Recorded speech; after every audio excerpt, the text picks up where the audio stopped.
earlier or later, you will have the situation that you have something like a wine tasting. So maybe you do a wine tasting by yourself, you invite some friends, or maybe you're by yourself invited to a wine tasting. And for some people, it's not so easy to know how to handle it, how to be on a wine tasting. And basically, it's very easy.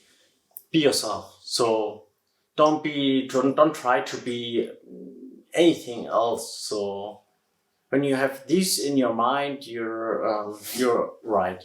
So the second question is probably like people think, how can I taste wine in the right way? So it's easy too. You can do it very intuitive.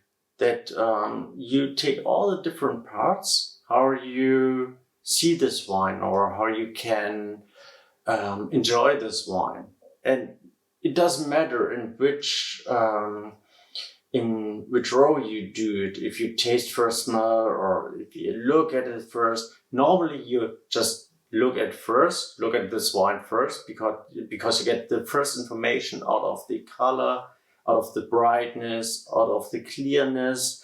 And for this case, is Zieher Vision. It's a perfect glass because of this little bulb. You get all the color information out of this wine, and it's also a pleasure for your senses. So a lot of people don't look at this wine, but when you can look at this and enjoy this wine, it's so much more than you smell this wine.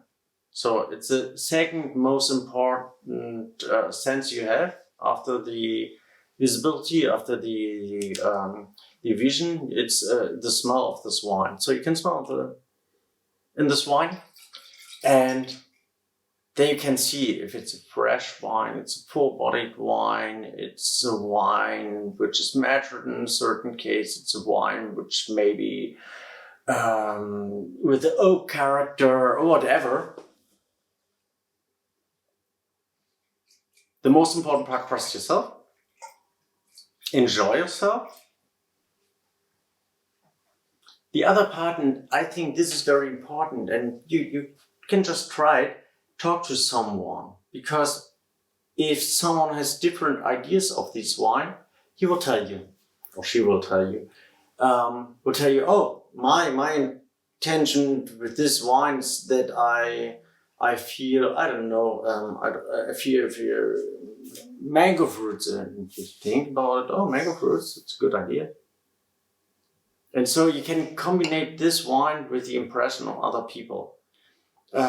So don't keep your own impression for yourself, just share it with someone. And I think this makes wine so usable, because you have such a nice way to talk to people. And after you smell on this wine, take your time. You don't have to catch all the aromas in 1 second or 5 seconds or 10 seconds. You can drink this wine.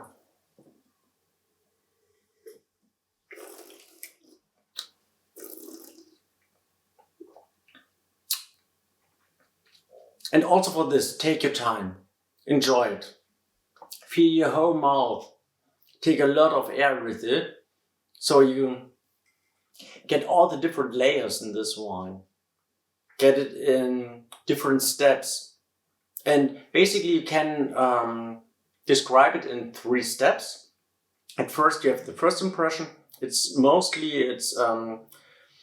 your lips, it's on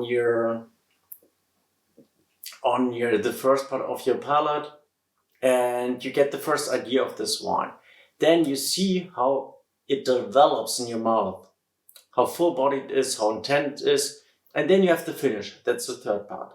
You can describe in all these different steps. You can say, oh, my first impression was so, or the 2/3 impression was like this, and in the same way as with the smell, talk about it. And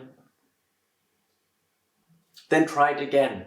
Try it and swirl this glass. If you're not safe with the glass, you can leave it on table and can swirl like this. So your neighbor will be very thankful. And I think when you drink wine, and it doesn't matter where you have your wine tasting, as a friend's home, maybe at a winery, be thankful. Be thankful for the situation that people spend their time, spend money, and like to show you something. You know, it's on one side it's your own impression, but on the other side, try to get the idea of the people, and keep one thing, one very important thing in your mind. It's pleasure. It's not a fight. It's not I don't know. It's not a run about anything. You don't have to win anything, and you're never on the end of learning. And it's your pleasure. Enjoy.